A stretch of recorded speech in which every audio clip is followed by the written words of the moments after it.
আসসালামু আলাইকুম বন্ধুরা। তো আমরা আজকে যাব ফুরফুরা শরীফ। ফুরফুরা শরীফে গিয়ে আমরা কি কি করি, ওখানে কি কি দেখেছি, আমাদের সাথে কি কি ঘটেছে সবই আপনাদের সাথে শেয়ার করব। ভিডিওটা দেখতে থাকুন।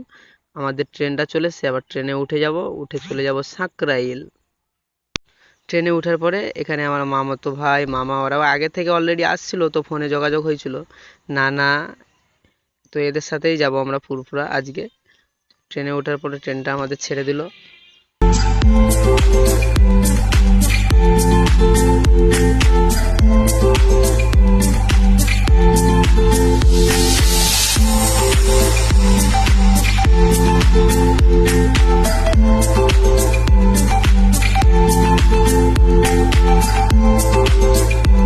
অনেক অপেক্ষার পর ফাইনালি আমরা সাঁকরাইলে নেমে গেলাম। এখান থেকে চলে যাব টেকার ধরে মুন্সিরহাট। মুন্সিরহাটের জন্য টেকার ধরে নিলাম। এখান থেকে মুন্সিরহাট ম্যাক্সিমাম 1 ঘন্টা খানিক লাগে। ভাড়াটা 35 টাকার মতো নেয়। আমরা টেকারের ছাদে যাচ্ছি। এটা হচ্ছে মুন্সিরহাট রেলওয়ে স্টেশন, আমতা লাইন মনে হচ্ছে, আমি জানি না, আপনারা কেউ জেনে থাকলে কমেন্টে বলবেন। ফাইনালি অনেক অপেক্ষার পরে মুন্সিরহাট মানে যেটা হয় ওখানে চলে এসেছি। এখান থেকে আবার 5 মিনিট পায়ে হেঁটে চলে যাব, মানে রোডের ওই পাশে গিয়ে আমরা টেকার ধরে নেবো আবার ফুরফুরা শরীফ যাওয়ার জন্য। এই তো হেঁটে হেঁটে আমরা যাচ্ছি। মুন্সিরহাট থেকে ফুরফুরা যেতে আধা ঘন্টা লাগে, 30 টাকা লাগে। 45 মিনিটের মধ্যে ফাইনালি আমরা ফুরফুরা চলে যাব। এখানে এসে দেখি গাড়িতে মানে ফ্রিতে পানি দেওয়া হচ্ছে, তো পানিগুলো প্যাকেটগুলো দু একটা নিয়ে নিলাম। এই যে বিল্ডিংটা দেখছেন ওটা তোয়া সিদ্দিকীর বাড়ি। বাড়ির মধ্যে পরে ও মাদ্রাসা মসজিদ সবই আছে ওখানে। তো আমরা এখন ওখানেই চলে যাব, গিয়ে আপনাদেরকে সবকিছু দেখাবো। দেখতে থাকুন ভিডিওটা।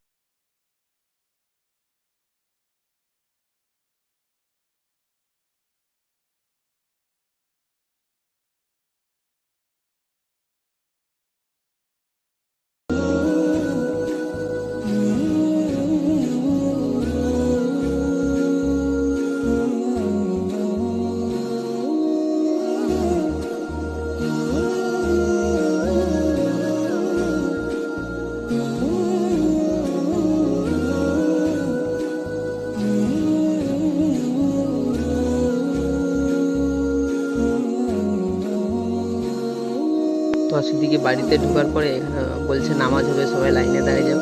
তো আমরা ওই মানে ওখানেই দাঁড়িয়ে নামাজ পড়ে নিয়েছিলাম। তারপরে এখানে ইফতার দেওয়া হচ্ছিল।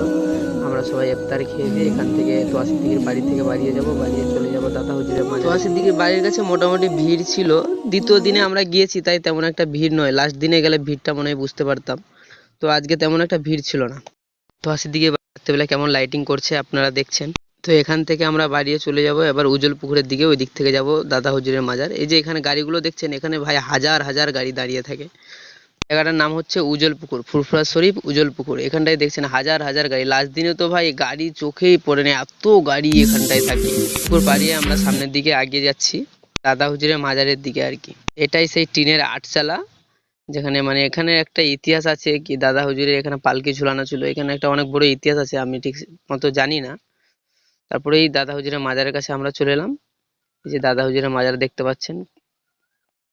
তো এখানে আমরা জিয়ারত করে নেব, তারপরে আমরা চলে যাব অন্য কোনো জায়গায়। কত ভিড় দেখছেন। মোটামুটি মোটামুটি ভিড় তেমন একটা ভিড় নয়, লাস্ট দিনে তো ভাই আরো বেশি ভিড় হয়। আমি প্রত্যেক বছরই যাই। মানে আমার বয়স যখন সাত থেকে এখন আমার 22 বছর বয়স, তো আমি প্রত্যেক বছরই গিয়েছি, 2-1 বছর ছেড়ে মানে বাদ দিয়ে 2-1 বছর যাওয়া হয়নি। তো দাদা হুজুরের মাজার, এখন আমরা চলে যাব মাজার পেরিয়ে দিকে। এরকম টাইপের মানে সবাই রাস্তায় ভিক্ষা করে, কার হাত নেই কার পা নেই, মানে এরকম প্রতিবন্ধীরা, তো যে যেমন পারে এদেরকে দান করে।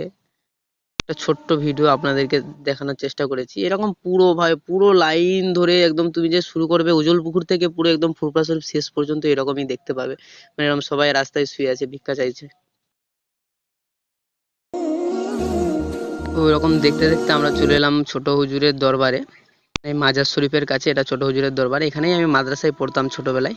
ফায়ারের গাড়ি সব দাঁড়িয়ে আছে, আমার মামাতো ভাই ওখানে ঘোরাঘুরি করছে। তো এটা তোমাদেরকে দেখানোর চেষ্টা করলাম। এখান থেকে এটা দেখছেন যে ছোট হুজুরের মাজার শরীফ। এখানে সাইডে সাইডে অনেক হুজুররা সব বসে আছে, মানে ফুরফুরা সব পীরজাদারা। তো ওখানে ভিডিও করতে দেয় না। অনেক অনেক পজিশন আছে যেখানে ভিডিও করার পারমিশন নেই, বন্ধ করা আছে ও লেখা আছে রাস্তায়। তো ওখান থেকে এগিয়ে আমরা আবার চলে এলাম এরকম একটা জায়গায়, এখানে খাওয়ানো হচ্ছিল, মানে খাওয়াচ্ছিল, তাই অনেক ভিড় এখানটায় বাবা, ঝাঁকাঝাঁকি ঠেলাঠেলি। তার মধ্যে একটুখানি ভিডিও করার চেষ্টা করেছি। এখন আমরা আগের দিকে চলে যাব আব্বাস সিদ্দিকী ভাইজানের বাড়ি, সিরাজ সিদ্দিকী ওনার ভাই, ওরা বসে থাকে। তো এখানটা সিরাজ সিদ্দিকীদের বাড়ি। তবে এটা যে দেখছেন এটা মনে হচ্ছে ইব্রাহিম সিদ্দিকীদের বাড়ি। এই ডান দিকেই ঠিক অপোজিটে পড়ে আব্বাস সিদ্দিকী ভাইজানের বাড়ি। তো আব্বাস সিদ্দিকী ভাইজানের সাথে দেখা হয় নাকি দেখা যায়। আমরা ভিতরে গেলাম না, অনেক ভিড়, তাই নওশাদ সিদ্দিকী ভাইজান বসে আছে, সবাই হাত মোছাফা করছে। তার একটুখানি ভিডিও আপনাদের সঙ্গে সামনে তুলে ধরার চেষ্টা করলাম। ভিতরে যা ভিড় ছিল, যা জাম, তাই গেলাম না, বাইরে থেকেই ভিডিও করছে সবাই ভাইরা, তো আমিও একটুখানি করে নিলাম ওদের দেখাতে। তারপরে এসে গেলাম ওমর সিদ্দিকীর বাড়ি, এখানে সবাই তারাবির নামাজ পড়ছিল, আর আমরা এখানে মানে দাঁড়িয়ে দাঁড়িয়ে দেখছিলাম নামাজ পড়া। তারপর এখানে মানে খাওয়াচ্ছিল ওমর সিদ্দিকীর বাড়ির কাছে, তো আমরা এখানে খেতে বসে গেলাম আর কি। গোশ আলু রান্না হয়েছিল, খেয়েছিলাম, বা তরকারিটা দুর্দান্ত টেস্ট হয়েছিল রে ভাই। তারপরে আমরা আরো বিভিন্ন জায়গায় মাজার শরীফ জিয়ারত করলাম, এগুলো ভিডিও জানতে পারিনি। তো সকাল হয়ে গিয়েছিল, আমরা বাড়িয়ে যাব এখান থেকে আবার ঘরের উদ্দেশ্যে, দাদা হুজুরের মাজার শরীফ, এখান থেকে চলে যাব আমরা ঘরের দিকে। তো সকালবেলায় সবাই বাথরুমের জন্য আমরা গিয়েছিলাম, একসাথেই গিয়েছিলাম সবাই। তো আমার নানাও আমাদের সাথেই গিয়েছিল। তো নানা ছাদের উপরে, আমি যখন ছাদের উপরে ভিডিও করছিলাম, নানা যেন একা হঠাৎ করে, আমরা ড্রেস চেঞ্জ করছিলাম, নানা হঠাৎ করে একা কোথায় পালিয়ে গেছে। তো অনেক হেঁটে হেঁটে অনেক খুঁজেছি, পাইনি। তো এক দাদার কাছ থেকে সাইকেল নিয়ে খোঁজার চেষ্টা করছি, তাও পাইনি। অনেকক্ষণ খোঁজার পরে তাও পেলাম না। তারপরে আমরা কি করলাম, ম্যাক্সিমাম ভাই 3 ঘন্টা 4 ঘন্টা ধরে খুঁজেছি, তাও পাইনি। এদিক ওদিক মানে গোটা ফুরফুরা শরীফ সাইকেল নিয়ে ঘুরেছি, পায়ে হেঁটে ঘুরেছি, এতক্ষণ খোঁজার পরে পাইনি, কোথায় চলে গেলাম নি আমরা। হলেও হবে সেই এক্সপিরিয়েন্স বলা লোক, তার সাথেই আমরা ফুরফুরা শরীফ ঘুরেছি। তারপরেই আমরা ঘরের দিকে যাওয়ার জন্য রওনা হয়ে গেলাম। তো এটা হচ্ছে পরে নানাকে পাওয়া গেল, এখান থেকে আমরা গাড়ি ধরবো, গাড়ি ধরে চলে যাব ঘর ভোগপুর।